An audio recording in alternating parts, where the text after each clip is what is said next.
Hola a todos los que nos escucháis en estos momentos. Hoy continuamos estudiando la Biblia con el tema 833 para estudiar el capítulo 12 del libro de Juan. Como siempre, le damos la palabra a Francisco. Tened en cuenta que hay que tener la Biblia preparada para seguir el estudio. Comenzamos este capítulo 12 con el pasaje del derramamiento de un perfume caro sobre Jesús, algo ya estudiado en los otros evangelios.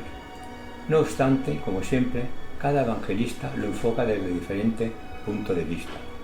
Por lo tanto, daremos unas pinceladas sobre este acontecimiento.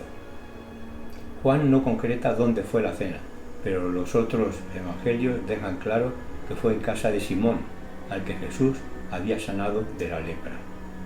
En esta fiesta también estaban invitados Lázaro y sus hermanas. De hecho, Marta parece que estaba utilizando sus conocimientos culinarios sirviendo en la mesa. Leo el importante versículo 3. Dice así: Entonces María tomó una libra de perfume de nardo puro, de mucho precio, y ungió los pies de Jesús, y los enjugó con sus cabellos, y la casa se llenó del olor del perfume. A Judas no le sentó bien que se derramase un perfume tan caro, pensando que era un derroche inútil y que el importe del mismo se podría haber utilizado para ayudar a los pobres. Esta crítica hizo también reconsiderar al resto de los discípulos este criterio. No es que Judas le gustase tanto ayudar a los pobres, lo que ocurre que él era el tesorero y se desconoce el uso concreto que hizo con los fondos que él manejaba. Bien, pues veamos en los versículos 7 y 8 la contestación de Jesús. Dicen así: Entonces Jesús dijo: Déjala, para el día de mi sepultura ha guardado esto, porque a los pobres siempre los tendréis con vosotros, mas a mí no siempre me tendréis. El importe de ese perfume no podía compararse con todo lo que Jesús iba a soportar, con el fin de salvar a las personas, no tanto física como espiritualmente. Veamos ahora la reacción de los espías fariseos. Dicen los versículos 9 y 10. Gran multitud de los judíos supieron entonces que él estaba allí, y vinieron no solamente por causa de Jesús, sino también para ver a Lázaro, a quien había resucitado de los muertos. Pero los principales sacerdotes acordaron dar muerte también a Lázaro. Lázaro no tenía ninguna culpa, pero los fariseos le odiaban, porque pensaban que Jesús lo había utilizado para sus fines propagandísticos. No obstante, muchos de los asistentes creyeron a Jesús, incluso al día siguiente. Vinieron muchos para ver a Jesús en la fiesta de la Pascua, según dicen los versículos 11, 12 y 13. Dice el versículo 14 que Jesús montó en un pollino tal como lo había predicho el profeta. Todas estas cosas no las entendían los discípulos, pero lo llegaron a entender cuando Jesús fue crucificado y luego resucitado. Los fariseos ya no sabían por dónde atacar a Jesús. Dice el versículo 19: Pero los fariseos dijeron entre sí: Ya veis que no conseguís nada, mirad, el mundo se va tras él.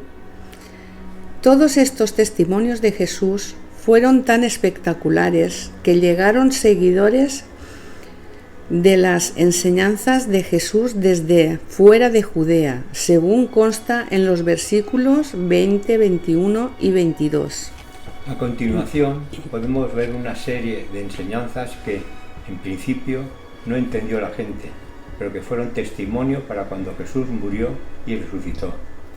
Todo lo que Jesús estaba sembrando lo recogieron sus discípulos cuando Jesús ascendió al cielo, y ellos quedaron con la responsabilidad de la predicación de su evangelio, y muchas personas se bautizaron. En el versículo 24 podemos ver lo que Jesús indica. Pensando en lo que le iba a suceder, dice así: de cierto os digo que si el grano de trigo no cae en la tierra y muere, queda solo, pero si muere, lleva mucho fruto. Se está refiriendo a él para que comprendiesen que había de morir, con el fin de que el fruto se convirtiese en salvación para los hombres. También dice que el que ama su vida física la perderá, o sea que perderá la vida eterna. En los versículos 26 al 30 figuran unas reflexiones de Jesús muy interesantes. Con ellas intentaba convencerles que él dependía del Padre. Refiriéndose a Satanás, dice el versículo 31, ahora es el juicio de este mundo, ahora el príncipe de este mundo será echado fuera.